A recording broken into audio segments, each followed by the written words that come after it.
প্রিয় দর্শক, আমি সাংবাদিক আব্দুল্লাহ আল ফাকি চলে এসেছি আপনাদের মাঝে। আমরা জানি খুবই সন্নিকটে চলে এসেছে নির্বাচন। তো আমরা এর ভিতরে জানবো যে কোন দলকে কে ভোট দিতে যাচ্ছে এবং কোন দলের সমর্থন সব থেকে বেশি। চলুন আমরা জেনে নিই। সামনে একটা ভাই আসতেছে, ভাইয়ের কাছ থেকে।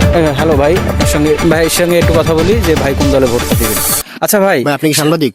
জি অবশ্যই ভাই, সাংবাদিক। জি বলেন। এখন হচ্ছে সামনেই তো নির্বাচন, খুব অল্প দিন বাকি আছে। অবশ্যই। তো আপনি কাকে ভোটটা দিতে যাচ্ছেন, মানে কোন দলকে আপনি ভোটটা দিতে আমি বুঝতে পারছি, যাচ্ছেন? আমি বলবো। ভোট আপনি ধরে দেন, আমি বলি। ভোট আমি দেবো এবার। আমি আগের বার ভোট দিতে পারি নাই। আমি হচ্ছে গেছিলাম ভোট কেন্দ্রে, বুঝছেন? ভোট কেন্দ্রে আপনি ভোটটা দিবেন কারে? আমি তো বলতেছি ভাই, আমি ভোট কেন্দ্রে গেছিলাম।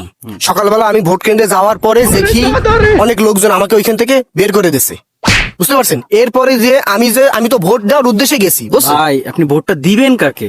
বলতে তো দেন ভাই।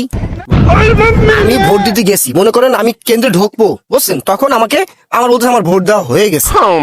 ভোট দেওয়া হয়ে গেছে আমার আঙ্গুলের ছাপ ভাই, এখন আপনি ভোটটা দিবেন কারে এবার? মানে ওইবার তো গেছে, এবার আপনি কাকে ভোটটা এবার দিতে তো আমি যাচ্ছেন? দেবো, এখন সেটা আমাকে বলতে দেন। আমি মনে করেন যে এবার আমি ভোট দেবো।